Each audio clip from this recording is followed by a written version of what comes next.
আজ আমি বানিয়েছি উচ্ছে আর লাউ দিয়ে মুগের ডাল। এটাকে তিতার ডাল বলে।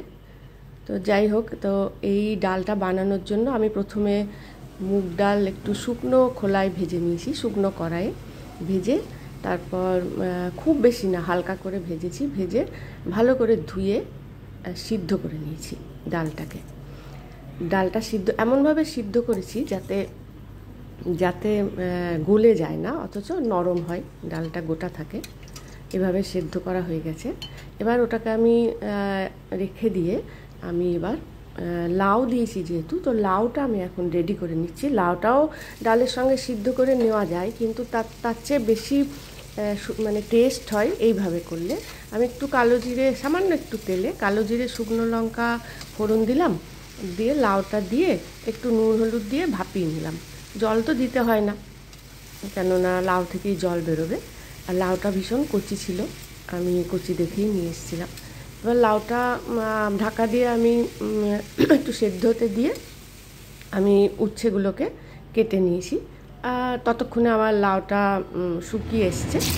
এবার আমি উচ্ছে খুব কম নিয়েছি, উচ্ছে বেশি নিলেও হয়, কিন্তু বেশি নিলে সত্যিই তিতো হয়ে যাবে ডালটা তিতো হবে না, অথচ ডালের মধ্যে উচ্ছের একটা গন্ধ আসবে।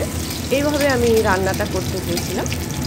তো সবাই তো তিতো পছন্দ করে না, তো আমি উচ্ছেটাকে কেটে এবার করেছি, ভেজে নিয়েছি। ভেজে মানে বেশ কড়া করে উচ্ছেটাকে ভেজে নিচ্ছি তেলে। এবার ভাজা হয়ে গেলে আমি ওর মধ্যে এবার ফোড়নটা দেব, যে ফোড়নটা আমার ডালের ফোড়ন। একটু শুকনো লঙ্কা দিলাম, একটু তেজপাতা দিলাম, এবার একটু জিরে দিলাম, দিয়ে এবার আমি ওর মধ্যে ডালটা দিয়ে দেব। মুগের যে ডাল সিদ্ধ করে রেখেছিলাম, ওই ডালটা আমি এর মধ্যে দিয়ে দেবো। ডালটা দেওয়ার পর যখন ডালটা একটু ফুটে আসবে, তার আগে তো আমি নুন হলুদ তো দেবই, নুন হলুদ একটু মিষ্টি টেস্টের জন্য। এটা যেহেতু নিরামিষ, তো একটুখানি অল্প মিষ্টি দিলে ভালো লাগে খেতে। তো আমি আর মুগ ডালে একটু মিষ্টি মিষ্টিই ভালো লাগে, খুব সামান্য মিষ্টি দিয়েছি।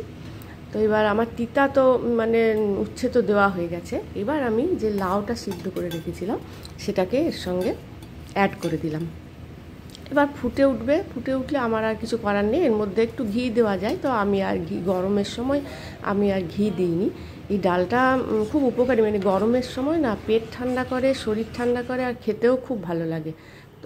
আপনারা করে দেখতে পারেন, ডালটা কিন্তু খারাপ লাগবে না, আর গরমকালে তো খুবই ভালো লাগে। এর সঙ্গে একটু ভাজা, যে কোনো উচ্ছে ভাজাই হোক বা পটল ভাজা, আলু ভাজা দিয়ে খাওয়া যায়, খুব ভালো খেতে লাগবে।